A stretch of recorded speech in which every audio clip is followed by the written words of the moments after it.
Bueno, pues dice iniciando grabación. Hola, buenas tardes. Aquí estamos otra vez con estas charlas que estamos realizando para trasladar la iniciativa del Grupo de Expertos Anticorrupción para la transposición de la Directiva de Protección al Denunciante de Corrupción. Soy Lara Carrasco, de la organización Corruptil, abogada, y esta tarde nos acompaña el magistrado del Orden Penal, Jesús Villegas, que además pertenece a la asociación. Bueno, casi voy a dejar que Jesús nos explique un poco cuál ha sido su participación dentro o colaboración dentro del grupo de expertos anticorrupción para el desarrollo de esta ley y un poco qué es lo que hace. Buenas tardes, Jesús. Hola Lara, pues antes de nada muchísimas gracias y enhorabuena por esta iniciativa que estás llevando, esta serie de vídeos en YouTube, y es la manera de difundir el mensaje. Y bueno, como tú ya has dicho, yo soy Jesús Villegas, soy juez instructor desde hace muchísimo tiempo, ahora estoy en Madrid, y además de eso pues represento una asociación que se llama Plataforma Cívica por la Independencia Judicial, que es precisamente un grupo que no solamente está compuesto por jueces, sino por abogados, otros juristas, incluso gente que no pertenece al mundo del derecho, para la despolitización de la justicia, lo cual está también muy relacionado con la corrupción. Y yo solamente puedo decir, con carácter general, luego después ya lo iremos desarrollando poco a poco, que aquí lo que tenemos es un compromiso muy fuerte en la lucha contra la corrupción, y que lo que estamos trabajando en la tesis que estamos elaborando, en este borrador doctrinal de ley contra la corrupción, es en la transposición de la normativa europea que obliga a España, como Estado miembro de la Unión, a desarrollar una serie de instrumentos normativos para luchar contra la corrupción. No podemos hacernos los sordos, jugar al avestruz, porque desde el momento en que estamos en Europa hay una serie de obligaciones, de disposiciones de carácter vinculante que no podemos evitar. ¿Y qué es lo que estamos intentando aquí? La corrupción es un problema a nivel general muy grave, y lo que queremos es que la sociedad civil se conciencie y poner una serie de instrumentos normativos a disposición del legislativo, de la política en general, para combatir eficazmente esta lacra. Yo, modestamente, como juez de instrucción que llevo durante muchos años estudiando los aspectos procesales, pues me permito hacer unas sugerencias que yo creo que agilizarían la justicia en la respuesta contra la corrupción. Porque el problema es que cuando llega a los tribunales, por desgracia, en muchas ocasiones se queda atascada, y a ver cómo desbloqueamos esa situación de obstrucción, ¿sabes? Pues muy buena introducción, Jesús. Muchas gracias. Quizás habría que explicar así someramente que hemos hecho ya un vídeo con Ana Garrido explicando la parte, bueno, no profundizamos mucho en el desarrollo de la ley, en la parte de protección al denunciante, porque estábamos haciendo la presentación un poco del grupo y del proyecto. Hay una charla anterior que la pueden escuchar en el canal de Corruptil. También en el desplegable de este vídeo pondremos toda la información sobre el proyecto de ley, sobre la directiva, la proposición de ley que hemos hecho el grupo, que ya estábamos presentando a los grupos en el Congreso de los Diputados para que la tomasen en consideración. Las organizaciones que estábamos incluidas, también abajo ponemos un link que son pues, la Fundación Hay Derecho, la que tú también Sí, sí. formas parte, Transparencia Internacional, la Agencia Valenciana Antifraude, la Dirección del Buzón Ético del Ayuntamiento de Barcelona, siempre me voy a dejar alguna porque es que se me olvidan, Filtrala, FIDGAR, Corruptil, bueno, y luego denunciantes, a título personal, abogados que han estado participando en causas de corrupción, así que por explicar un poco quiénes somos y el texto de ley que lo hemos desarrollado como si fuese una ley directamente para aprobarla, en la parte que habéis puesto vuestro granito de arena los jueces y los juristas expertos, ¿no? Porque hay una cuestión general que suele ocurrir, que es el tema de los archivos, la instrucción durante 10 años, 12 años de causas de corrupción política, la pérdida ingente de millones, el no dar respuesta a la corrupción dentro del ámbito de la instrucción de los procedimientos. Entonces, un poco cuéntanos cuál era un poco la forma que le hemos dado ahí al texto. Bueno, Lara, la verdad es que pones el dedo en la llaga. Es una cuestión muy difícil esta. Bastante trabajo cuesta ya presentar una denuncia en materia de corrupción por las represalias a las que uno se expone, para luego después encontrarse con la frustración de que los tribunales pues te cierran la puerta, que las causas se archivan, que van excesivamente lentas. Ahí es donde en el grupo de expertos, los juristas, hemos intentado aportar una serie de propuestas para agilizar la tramitación de las causas. ¿Qué pasa? Pues bueno, hay que estar en los juzgados para comprender. Los jueces de instrucción tenemos mucho trabajo. Y es un trabajo en el cual se mezclan lo que son unos expedientes muy complicados, de asuntos muy difíciles, como causas de corrupción, como tráfico de drogas, pues luego después otros extremadamente sencillos, como pueden ser peleas entre vecinas, lesiones menos graves, etc. Entonces, es como una especie de cajón desastre que a veces resulta muy disfuncional, porque al final lo que se te exige es que saques el papel, y el papel en teoría es papel tanto una cosa como otra. Entonces, quien tiene una causa de corrupción, una causa que a lo mejor implica miles y miles de euros, ve cómo se le da un trato igual a otra que quizás en teoría no sería tan importante. Una de las medidas que hemos propuesto es la de la creación de juzgados especializados en la lucha contra la corrupción.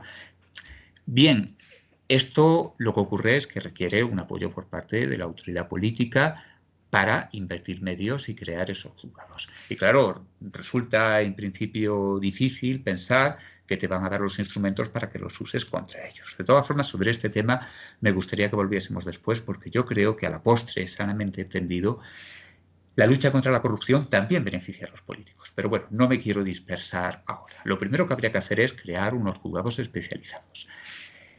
Y mi opinión, ya lo hemos hablado muchas veces, es que fuesen órganos de nueva planta donde se dispusiera de todos los medios. Si eso no se puede lograr por falta de recursos económicos, siempre queda la posibilidad de especializar órganos que ya existan y de liberarlos de carga de trabajo mediante excepciones de reparto.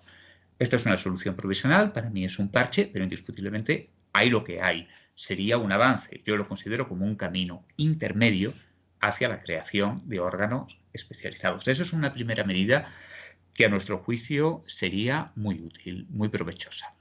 Otro punto en particular es la creación de un cuerpo de peritos en materia económica que asesore a los jueces, de manera análoga como ya tenemos los médicos forenses. La gente tiene que comprender que nosotros somos juristas, hemos estudiado Derecho, pero que cuando nos enfrentamos con cuestiones económicas, en la cual hay asuntos de contabilidad, de análisis de balances tremendamente complejos, ahí nos perdemos. Y es lógico, no podemos saber de todo, no podemos saber medicina, economía, arquitectura. Por lo tanto, necesitamos un cuerpo de peritos, pero que no sean los peritos de las partes o un perito ocasional al que tenemos que recurrir, que siempre ponen pegas, que siempre están renuentes, sino una estructura inserta en la administración pública de naturaleza permanente a la que podamos acudir. Y por último, pues habría que insistir en la formación de los jueces en materia de delincuencia económica. Hay que ser justo y decir que el Consejo General del Poder Judicial ya tiene unos cursos excelentes para formarse. Yo he hecho varios y puedo decir que he disfrutado porque aprende uno mucho. Pero claro, no perdamos de vista que esos cursos, que son muy difíciles, que te obligan a aprender contabilidad, los tienes que compaginar con tu trabajo. Entonces, yo en esos cursos he sudado tinta mientras estoy todos los días en el juzgado teniendo que sacar el papel ordinariamente. Tienes que sacar tiempo para estudiarte los temas, hacer los exámenes, presentar los trabajos. Al fin y al cabo, volvemos a lo de antes, a una falta de medios. Pero también es cierto que yo creo que hay un grupo de jueces, quizás no la mayoría, pero sí hay una masa crítica dentro de la carrera judicial, dentro de los jueces instructores, a los que estos temas le gustan y que habría que aprovecharlos, porque quizás no haga falta una gran cantidad de órganos, sino con medios adecuados, con procedimientos ágiles y con soluciones eficientes, ponernos todos manos a la obra. Creo que hay un potencial que no lo estamos aprovechando. Claro, yo creo que a lo mejor habría que explicar un poco a la gente que no está familiarizado con cómo es el caso de la instrucción de los procedimientos de corrupción política, ¿no? Que de forma habitual en España ha sido que acusaciones populares o a lo mejor abogados que son un verso suelto, que presentan una querella que cae en un juzgado que muchas veces está colapsado, no tienen medios, no. A veces los jueces están muy presionados, porque esto también lo hemos hablado. Entonces, por ejemplo, hay mucha presión social. Hablábamos de muchos casos que los hay, irán pasando por aquí un montón de denunciantes de corrupción en los que nos irán contando específicamente sus casos y la gente podrá entender esto, ¿no? Pero una de las propuestas que hacemos es que los que conozcan de la instrucción de los procedimientos de corrupción política sean los juzgados de cada capital de provincia para garantizar que no haya esta presión social. Mira, ponían el caso de, bueno, en muchísimas provincias no prosperan las causas de corrupción política. Me estoy acordando ahora del caso de Cantabria, en el que uno de los imputados era, me parece que era el médico o el pediatra de la fiscal. Bueno, un caso que sucede muy a menudo, ¿no? Entonces, una de las ideas, archivan constantemente las acusaciones populares. Oye, padecemos un infierno, esto hay que decirlo, porque tú que procuras que proteger el dinero público, aparte de proteger a los denunciantes de corrupción y evitar que nos roben a manos llenas, te trabajas una querella durante un montón de tiempo, gastando muchísimo tiempo y muchísimos recursos de los pocos que tienes, que suelen ser escasos en las organizaciones de lucha contra la corrupción, que son muy pocas las que hay en España, y te topas con un muro infranqueable. Y en parte es un poco por la presión también que han padecido los jueces, que algunos han sido inhabilitados, o me estoy acordando del caso de Pokémon, me parece que es ahora con una jueza, Pilar de Lara. Entonces, la situación no es fácil, no prosperan las causas de corrupción, y por eso hemos hecho este planteamiento, primero de especializar para que sea más fácil toda la instrucción y racionalizar, y para evitar que estas presiones que hay externas pues se den, planteábamos lo de que sean las capitales de provincia, ¿no?, las que tuviesen la competencia. Bueno, acabas de introducir un tema completamente diferente. Antes hemos hablado de la falta de medios. Sí. Ahora estamos hablando de los ataques contra la independencia judicial. Y Sí. eso nos sitúa en una dimensión completamente distinta. Además, estás entrando en mi ámbito, porque ya sabes que la asociación que represento precisamente lucha contra la politización de la justicia y contra las presiones que limitan la independencia judicial. ¿Qué podemos hacer para fortalecer la independencia de los jueces? Bien, eso es un tema que, en cierto modo, desborda las características de una charla como estas. Pero, ya que hablabas de los fiscales, algo hacia lo que tenemos que avanzar es hacia una fiscalía completamente independiente. Notemos que ahora mismo la fiscalía no es independiente, sino autónoma. Y en España tienen una estructura piramidal cuya cúpula está en cuya cúpula se encuentra el fiscal general del Estado. Este fiscal general del Estado no es simplemente que sea el jefe de los fiscales, es que tiene unos poderes extraordinarios sobre cada uno de sus subordinados, que, dicho sea de paso, son todos y cada uno de los fiscales de España. Fíjate que les puede dar instrucciones sobre un caso particular y también los puede remover de una investigación concreta, o sea, los puede quitar de un caso si entiende que no lo está llevando bien. Y esto no son decisiones políticas que se puedan fiscalizar ante los tribunales, están simplemente dentro del libre ejercicio de sus competencias, de sus atribuciones. A mí me gusta hablar de un modelo que es el de los secretarios judiciales, letrados de la Administración de Justicia, que se llaman ahora. Los secretarios judiciales también tienen una estructura piramidal, pero sin embargo el ministro, que es el que está en la cúpula, de manera análoga como está el fiscal general del Estado con el Ministerio Público, no les puede dar órdenes concretas en un expediente específico, lo cual tiene mucho sentido. Los secretarios judiciales deberán seguir los criterios jurídicos generales para garantizar la homogeneidad y la igualdad en la aplicación del derecho, pero el ministro, indiscutiblemente, ni el ministro ni ninguno de los jefes que están en los escalones intermedios de la estructura jerárquica les puede dar instrucciones sobre un caso particular. Por ahí avanzaríamos muchísimo. En cuanto a los jueces en concreto, bueno, yo es que no quiero desviarme, pero tengamos en cuenta que a los jueces nos gobierna el Consejo General del Poder Judicial. Un consejo que es elegido en su totalidad por el Parlamento. Se puede plantear la circunstancia de que un juez esté investigando a un político y que ese político precisamente haya contribuido a nombrar a algunos miembros del Consejo, de ese Consejo que tiene las facultades para suspender de empleo y sueldo a ese juez investigador. Con lo cual tenemos un círculo diabólico que se puede cerrar como una soga sobre el cuello del juez instructor. Y en cuanto a lo que decías tú de la concentración en las capitales. Bien, yo voy a decir algo que es muy poco políticamente correcto. Se habla de una justicia de proximidad, se habla de descentralizar la justicia, pero en el ámbito de la administración de justicia de los tribunales, yo ahí no lo veo una buena idea. ¿Por qué? Porque cuando comarcalizas, cuando reduces el ámbito de la demarcación de los órganos jurisdiccionales, estás más atento a lo que dicen las personas inmediatamente próximas a tu ejercicio jurisdiccional. Yo puedo hablar como juez instructor, que cuando he estado en pueblos o en poblaciones pequeñas, llega un momento en que te conoce todo el mundo. Vas a la farmacia y el farmacéutico, el boticario, hola, don Jesús, hola, señoría, vas porque tienes un problema de una gotera en casa, el fontanero, su señoría, vas al restaurante, está todo el mundo mirándote, incluso te hacen consultas. Eso no es bueno. La justicia tiene que ser muy neutral, muy aséptica. La influencia de los poderes locales, de la naturaleza que fueren, sobre los órganos jurisdiccionales, no es buena.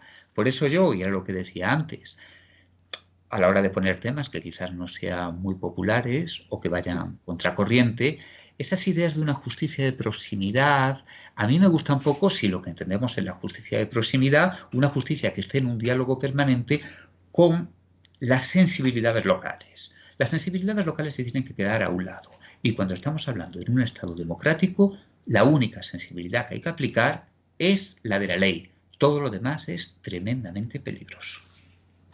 Pues efectivamente, y sobre todo en el caso de la corrupción, eso está comprobado. La gente que nos siga, que por cierto voy a decir que se suscriban a este canal, que nosotros hemos elaborado esta propuesta de ley, todas estas organizaciones expertos anticorrupción, juristas de reconocido prestigio. Hemos estado trabajando, que hay que contarlo, prácticamente un año, porque la idea fue evitar que pasase lo que pasó en la anterior legislatura, que se trasladó al Congreso de los Diputados el hacer la propuesta de ley. Eso, como es una materia muy singular y muy particular sobre la que muy poca gente sabe, finalmente lo que sucedió fue que se quedó estancado y nunca se llegó a tramitar esta ley anticorrupción. Entonces, ahora lo que hicimos este grupo para evitar eso fue juntarnos durante un año, que hemos estado prácticamente un año en reuniones presenciales, reuniones físicas, correos, llamadas por teléfono, WhatsApp, Skype. Ha sido un trabajo muy, muy, muy grande, ¿no? el que hemos hecho, que el texto lo van a poder consultar justo en la descripción del vídeo. Ahí pondremos todos los links por si alguien está interesado en entrar a ver cómo lo hemos estructurado con los capítulos, los títulos. Y una de las cosas importantes es que transpone, es la obligatoriedad de la transposición de la Directiva de Protección al Denunciante de Corrupción, ¿no? Que se queda, desde luego, absolutamente desprotegido en este momento por los juzgados. Ese es el mayor clamor de todos los denunciantes de todos los casos, que tras pasar un calvario espectacular de acoso laboral, de pérdida de trabajo, de acoso social en sitios pequeños y en sitios también grandes, finalmente llega a los juzgados a solicitar amparo y aquello ya es el acabose. Y depende mucho de la voluntad del juez que recibe el caso, quiera hacerse cargo de defenderlo o no. Entonces, un poco, por si quieres contar también la parte que habíamos desarrollado sobre ya no solo los juzgados especializados, sino la protección, esa parte la desarrollaste tú, la parte de la protección de testigos. Bueno, una cosa que tú nos dices por modestia, pero que si me permites la voy a mencionar yo. El trabajo que has hecho, Lara, es extraordinario, porque tú has coordinado a un grupo de expertos que han ido dando ideas, pero quien ha ensamblado todo ese material, quien le ha dado forma, ha sido tú, no ha sido otra persona. Y tengo que decir que con mucha rapidez y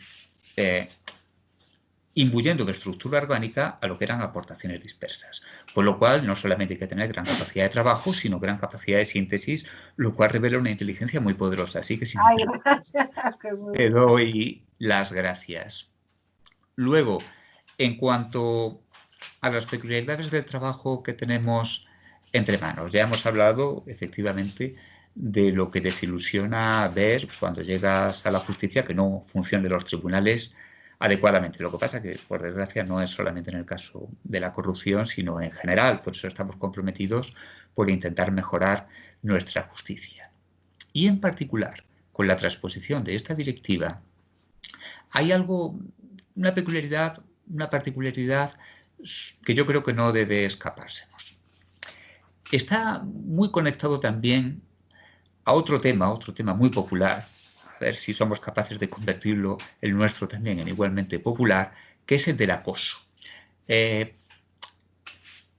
Cuando en una organización cerrada, lo que el psiquiatra Iñaki Piñuel llama organizaciones tóxicas, alguien es un elemento discrepante, se sale de la foto, como decían antes, se encuentra con que esa estructura se cierra sobre él como un cepo y empieza una campaña sistemática de hostigamiento y de hundimiento personal, que lo que tiene por finalidad es la destrucción psíquica de esa persona. Yo también llevo durante muchísimos años trabajando en un grupo de acoso moral, que vemos cómo influye el acoso, cuáles son las técnicas de acoso en la familia, en las empresas, en el trabajo, en la escuela, que es el acoso escolar, el bullying. Ahora tenemos muchas nuevas formas de acoso, acoso informático, el acecho, stalking, etc.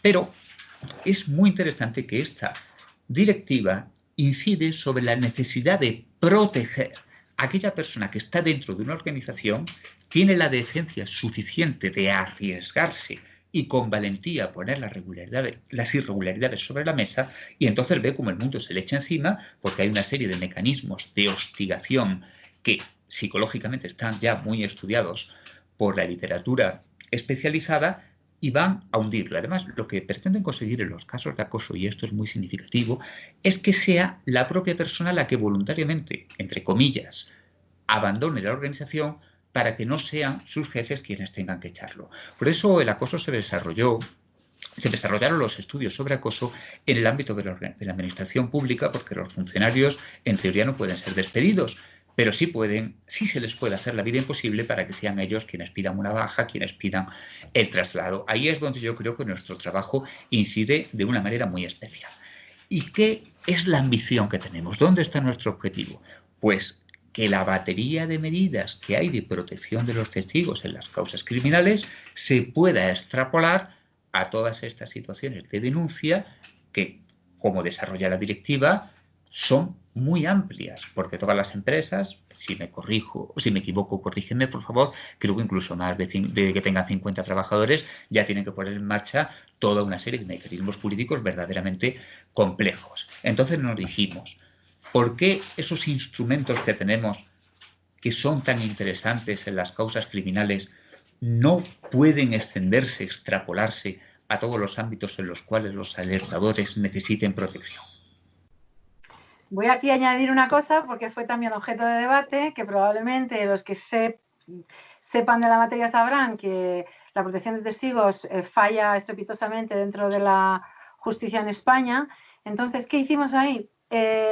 Porque digamos que el pero que ponía todo el mundo es que esta institución no funciona bien de manera normal, ¿no? Porque de haber funcionado, de hecho, lleva mucho tiempo recogida dentro de los textos normativos españoles y no ha funcionado el caso de los casos de corrupción.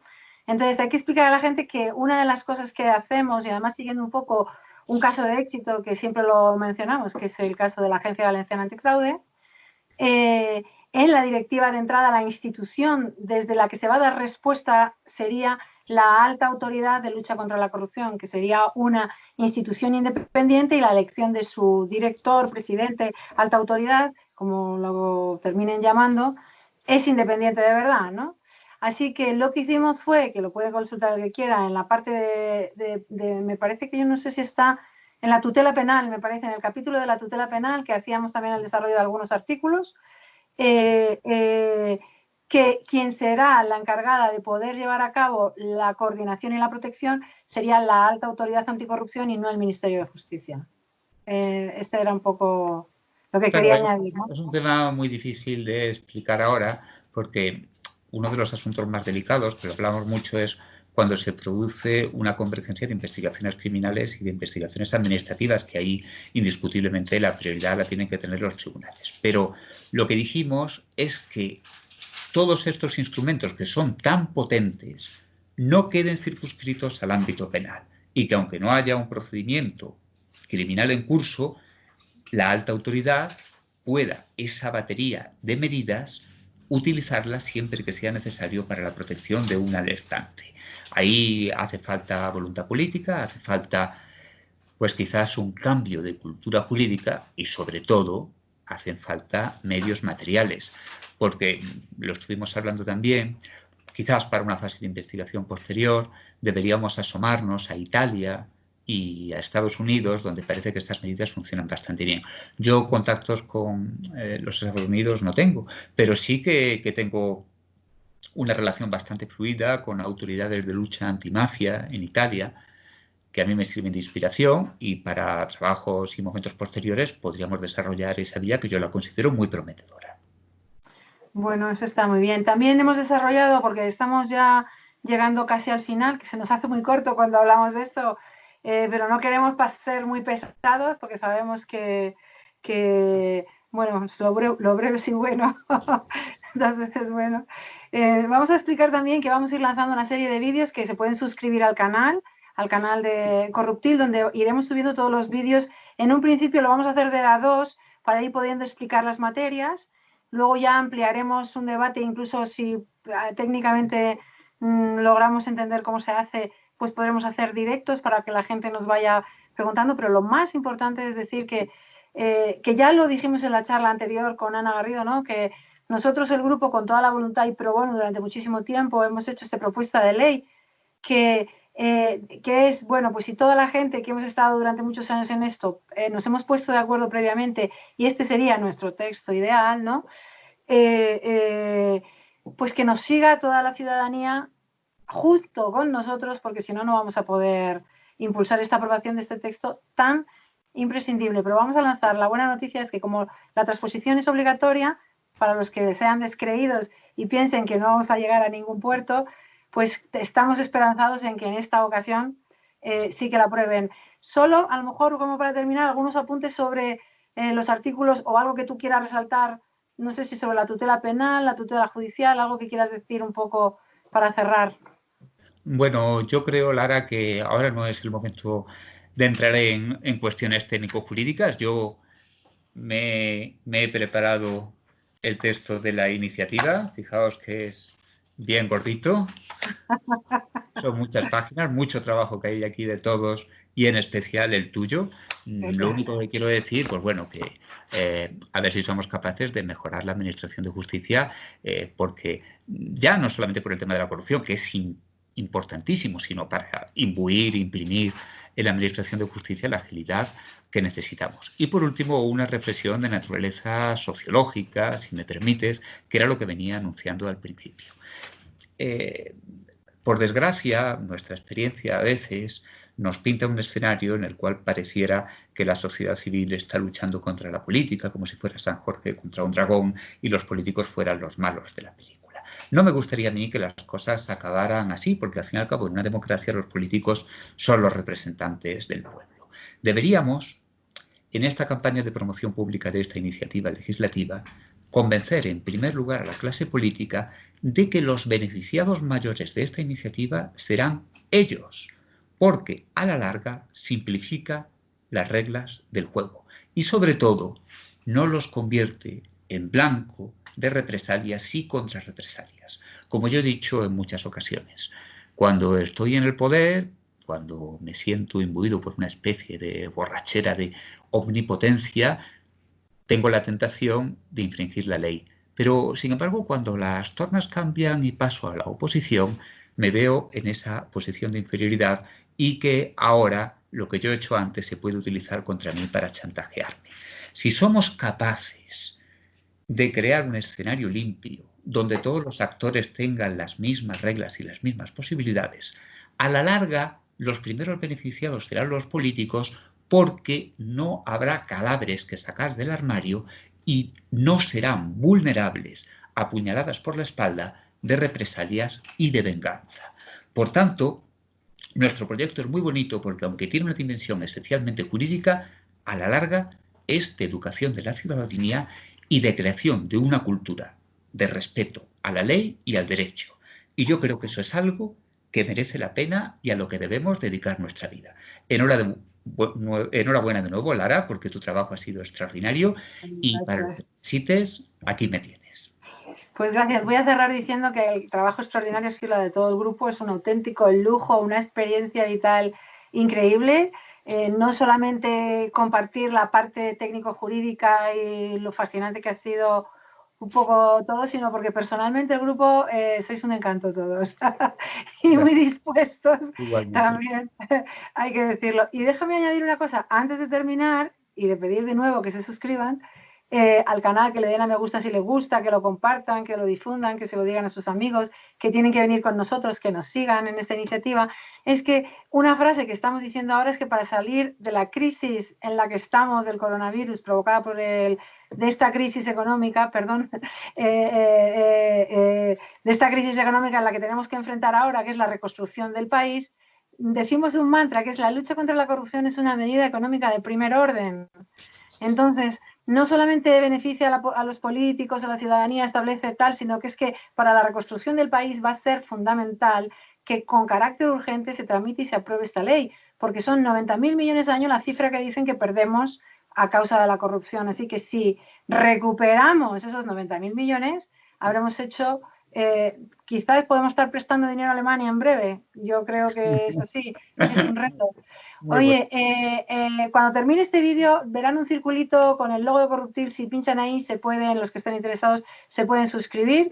Me despido dándote muchísimas gracias por estar aquí como siempre, Jesús. Gracias, Lara. Hasta la próxima. Hasta la próxima. Voy a